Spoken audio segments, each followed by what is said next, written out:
everyone, welcome to episode 4 of CMA Brain Quiz. Yay!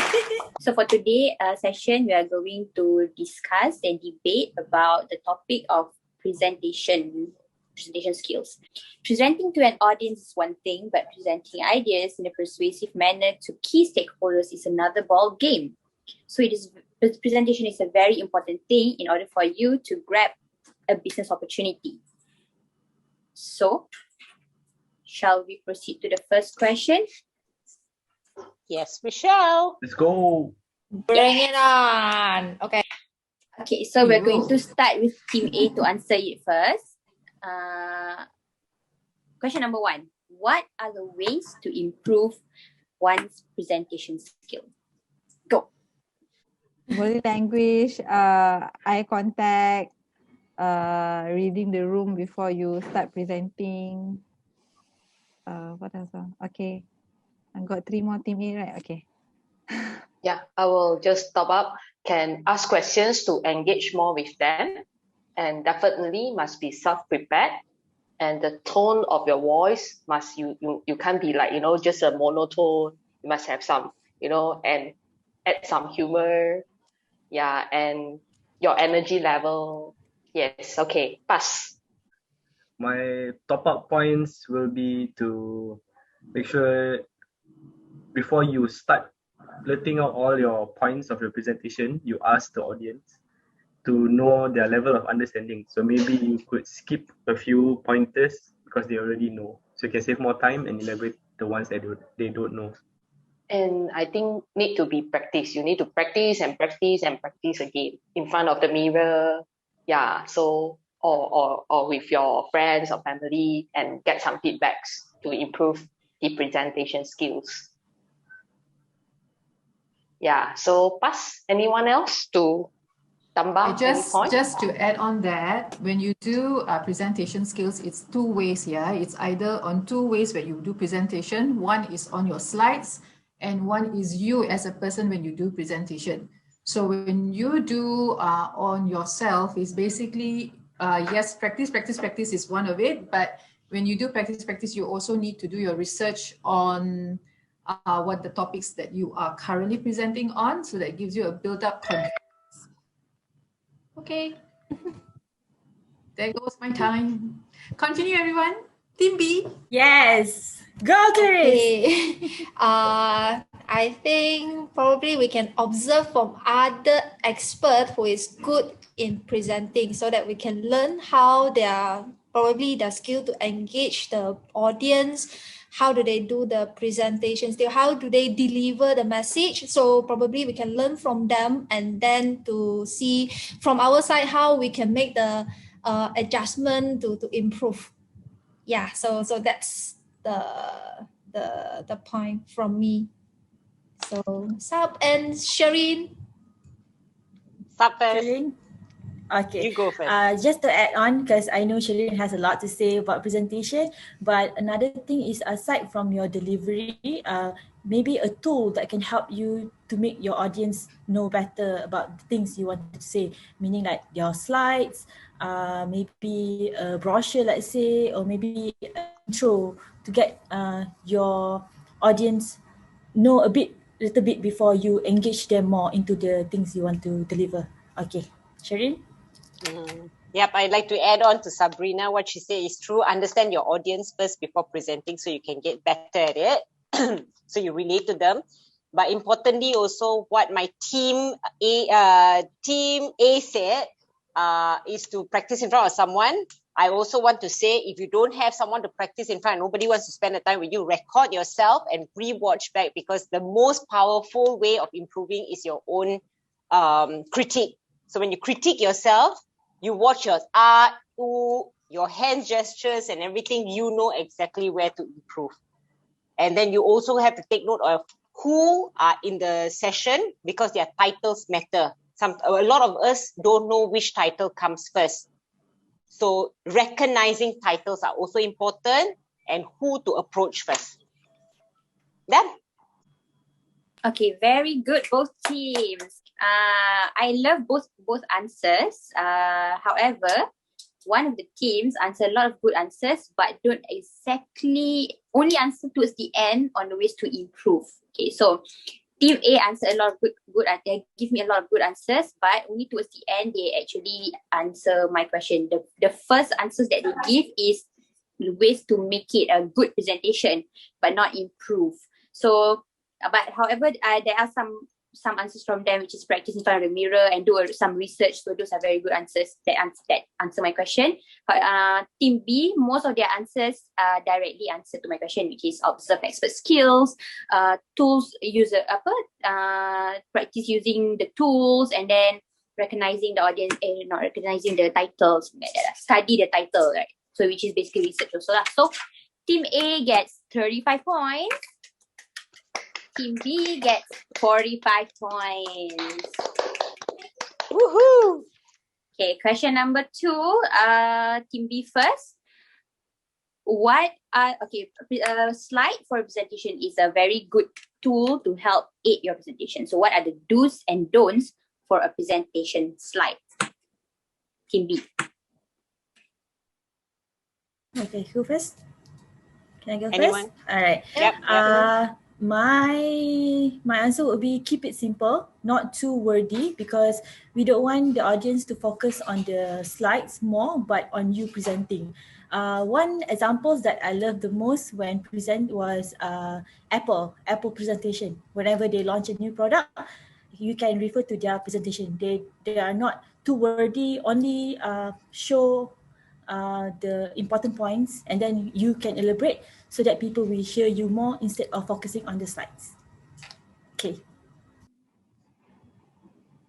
Okay, then I'll go next. The do's, make it simple, like Sabrina said, make it clean, not too much color, not too much wordings. Use more infographics to attract the people.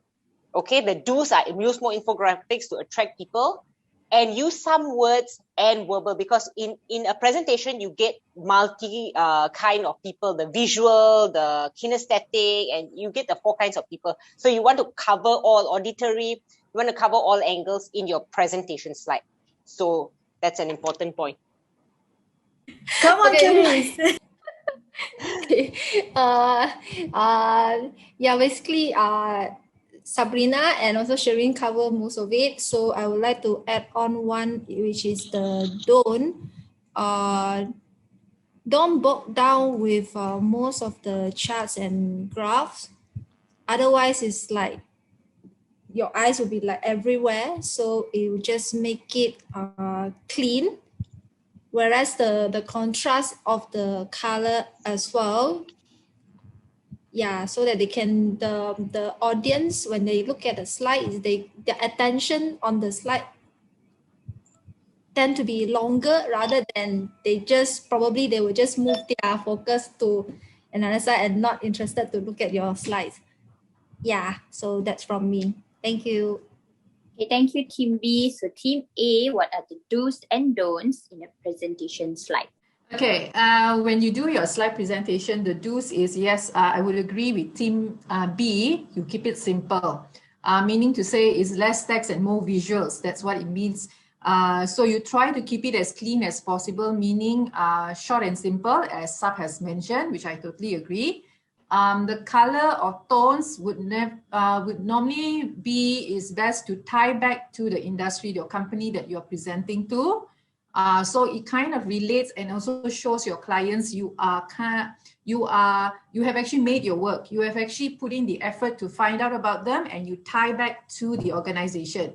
And the other thing is you could do is also go and visit their website. That gives you a hint what they are doing. So that's what normally I would do. Look at their website, look at their color, look at their approach. So that's what you do. So don't try to use too many colors. Maximum will be 3 color points or 4 colors. That's it. Beyond than that, as Clarice has mentioned, it tends to drive the focus elsewhere. And as Shireen has mentioned also, your visuals would be like your infographics. Try not to use, if you're taking pictures from online, make sure the pictures are, the pixels doesn't break. right? And then make sure it's a good quality. So you are presenting it, so you want to portray yourself that you are of good quality. You're not taking from somewhere else and putting it out there. So it takes some time of work to be done. So invest in it and it will be all good. Rest of you? The thing is, Can I just tie back what Audrey said just now? As you said, we take the initiative to go to the client's website. Basically, that is the whole team color of that company. So if it, let's say Petronas is using green and also white, so we try to make all the borders in the slides green and white. We just try to play around with that colors only and not more than 3 colors, because it shows that we are paying attention to them. And then also the slide, to attract attention, doesn't have to be so fancy. We do need pictures, but like Audrey said just now, it doesn't have to be like every page got pictures. It'll be too messy already. And we do need to pay more attention on the spacing of the things that we put on a slide, like pictures where to put and then the wording where to put, so that there is for the eyes that reading it is not too stressful. That's what I think. another thing to add is make sure your correction of your spellings. Yeah, Yeah. that's important too. Errors? Yeah. Yeah, do check that. And a good quality photo. At least it's not a blur one. Yes. And also, I forget what I want to say. Not to have a lot of animation, I guess. Otherwise, it will take transition. time. The transition. I think that is the don'ts that people don't usually realize on that. They think that, oh, a lot of animation shows that we are advanced in technology, something like that. We are cool lah, something creative. But it's kind of annoying that people have to wait for the animation to transform the subject. So yeah. Right. Yes. The colors and must be a contrast lah. I mean the font, the colors of the font and the background should be contrast. Yeah, like what we keep mentioning. Yeah, this is very important. So like it's not too burden for the participants and will not like make them lost their focus. Yeah, and for the animation that Zati mentioned just now, it's just that because like if we keep transit, if we keep moving, have a lot of animations, will tend to make the audience like lost their focus also and attention. So yeah, that's all. Can I redeem the lost 10 points? Technical problem from the jury, so not our fault. Okay, thank you very much for both Team A and Team B. Even though Team A exceeded the time given, sure. But their answers were very good. Team B also give very good answers. So I give Team B 43 marks. Team A give good answers too, but they give even more answers that gives me notes. See, I was like writing down like, oh, take note. So Team A gets 50 marks. Yay! Okay, moving on to question number 3. An opening gives a very good first impression to your whole presentation.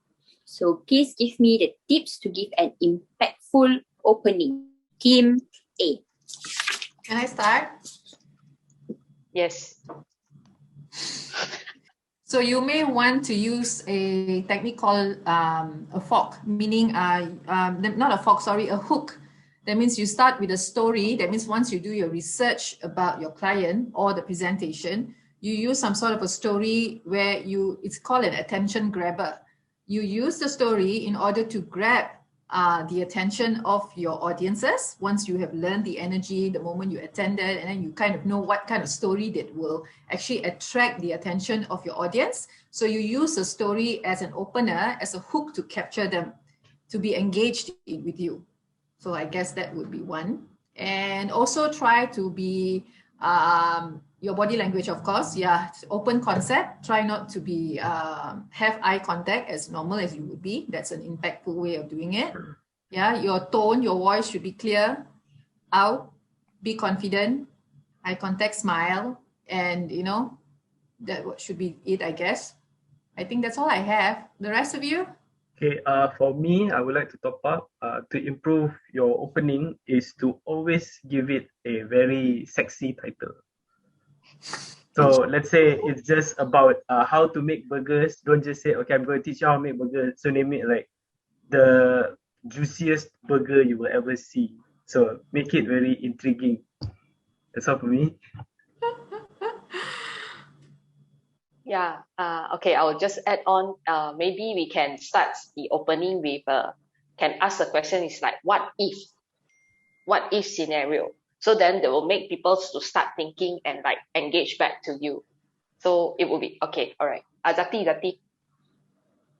Let's see. Oh, tak sampai. Okay. Cepat. Okay, confidence. Confidence when you're stepping into the podium is very important. Okay, bye. Wow. Bagus. No, super express train. They don't want to risk losing their marks because of extra time. Sorry, Zeti, I took much of your time, I think. No, we get extra marks for habis on time. Ting, habis. Tempat okay, bye. Very good answers, Team A. So Team B, what are the tips to give an impactful opening to a presentation? Okay, I start this time. Okay, number one is to have a catchy title, like what Faiz said. I know where he learned that from. So there are three ways of having catchy title. One is you have a tagline, very impressive tagline, short, sweet. It cannot be long because when it's long, people lose their attention span. Second is to have a question. And the third way is to have statistics, proven statistics to give to them. These all are attention grabbers. Then you have to explain in a storytelling way. So those are very important opening sessions to give the best impression. But there's also another tip. Where you stand on the floor actually gives your authority, shows your authority. So you want to also look at where you want to stand when you're giving a presentation so that people are always listening out to you. So that's that's another way to give good impression. The third thing is as you walk in the room, within 6 seconds is when people sum you up already. So your dressing gives a very first impression about the presenter. So on to you guys. Go, Clarice. Okay, I just add, I agree with what Shirin has said and also Team A that the first thing when you're starting a presentation, you must grab their attention first so that they will be engaging on you. So another thing that Faiz has told me, has spoken about is asking questions, right? Oh, okay. So other than the what if questions, maybe you can engage with the participants or maybe one or two for a short period of time just to get the attention on them and then they will focus on you. Okay, Clarice? Okay, I agree with Team A and Team B as long as you don't do the opening as the usual one. Thank you.